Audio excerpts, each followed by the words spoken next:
Hi friends, the vision YouTube channel पर आपका स्वागत है। आज हम आपको यूपी ट्रिपल एस सी पेट के लिए भारतीय संविधान में उच्च न्यायालय या हाई कोर्ट से रिलेटेड कुछ इंपॉर्टेंट प्रश्नों की श्रृंखला कराने जा रहे हैं, जो आपकी परीक्षा की दृष्टि से काफ़ी महत्वपूर्ण साबित होंगे। इससे पहले मैंने आपको सुप्रीम कोर्ट के बारे में बता दिया था, अब उच्च न्यायालय हाई कोर्ट के बारे में बताने जा रहे हैं। तो चलिए स्टार्ट करते हैं। क्वेश्चन नंबर 1 है, किस अनुच्छेद में ये कहा गया है कि प्रत्येक राज्य का अपना एक अलग उच्च न्यायालय होगा? आर्टिकल कौन सा है? 214। और यही सुप्रीम कोर्ट का पूछा जाए, सुप्रीम कोर्ट के लिए कौन सा आर्टिकल है? उसके लिए आर्टिकल है 124। अगला क्वेश्चन है, वर्तमान में भारत में कितने उच्च न्यायालय हैं? इस समय वर्तमान प्रेजेंट में कितने हाई कोर्ट्स हैं ओवरऑल इंडिया में? तो कितने हैं? 25। इसमें से लास्ट कौन सा है? 25वां Amaravati high court. Amaravati high court कहाँ पर है? आंध्र प्रदेश में है। अगला क्वेश्चन है, संसद द्वारा दो या दो से अधिक राज्यों के लिए या दो से अधिक राज्यों तथा किसी संघ राज्य क्षेत्र या यूनियन टेरिटरी के लिए एक ही उच्च न्यायालय स्थापित करने का प्रावधान है। कौन से आर्टिकल में से लिखा गया है? Article number 231। इसका मतलब ये है कि जैसे हमारे देश में तो 28 राज्य है और 8 यूनियन टेरिटरी है, लेकिन हाई कोर्ट्स तो 25 है। इसका मतलब दो या दो से अधिक राज्य या यूनियन टेरिटरीज या केंद्र शासित प्रदेश का एक साझा हाई कोर्ट हो सकता है। हाई कोर्ट हो सकता है। ये किस आर्टिकल में लिखा गया है? आर्टिकल नंबर 231 में। जैसे अंडमान निकोबार और पश्चिम बंगाल के दोनों का एक साझा हाई कोर्ट है। केरल और लक्षद्वीप का एक साझा हाई कोर्ट है इसी तरह। तो चलिए आगे बढ़ते हैं।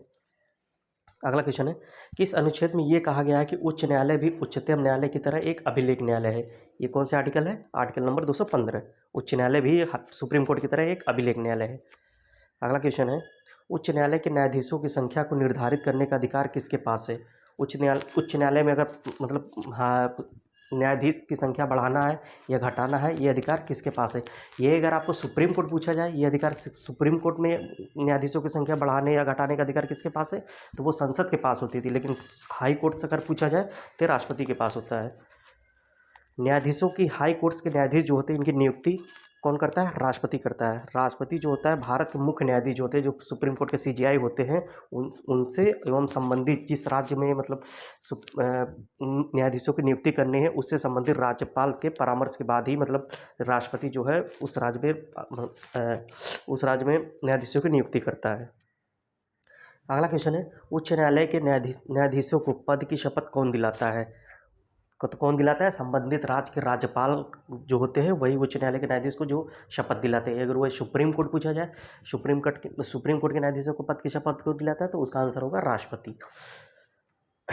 अगला क्वेश्चन है, उच्च न्यायालय के न्यायाधीशों की रिटायरमेंट एज कितनी होती है?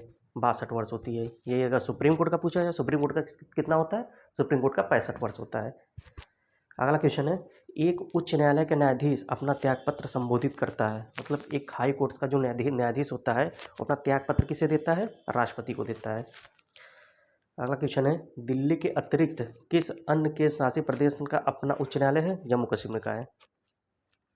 अगला क्वेश्चन है, कौन से मामले उच्च न्यायालय और उच्चतम न्यायालय दोनों के अधिकार क्षेत्र में आते हैं?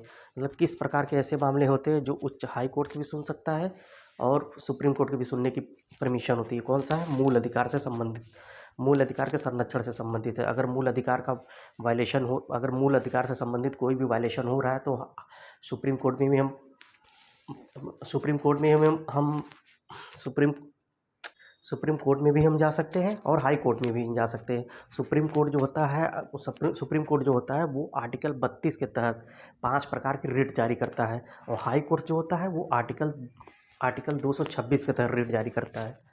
अगला क्वेश्चन है, उच्च न्यायालय किस अनुच्छेद के तहत मौलिक अधिकारों के उल्लंघन पर रिट जारी करता है? इससे पहले मैंने आपको बताया कौन सा आर्टिकल है? 226।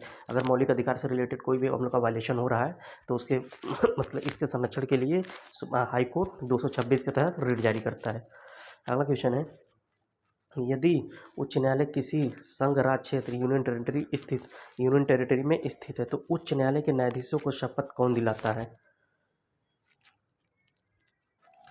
यदि हाई कोर्ट जो है किसी यूनियन टेरिटरी में हो, जैसे मान लीजिए जम्मू कश्मीर या अंडमान निकोबार में हो, तो वहाँ पर शपथ कौन दिलाता है? वहाँ पर तो राज्यपाल तो होते नहीं, वहाँ पर तो उपराज्यपाल होते हैं।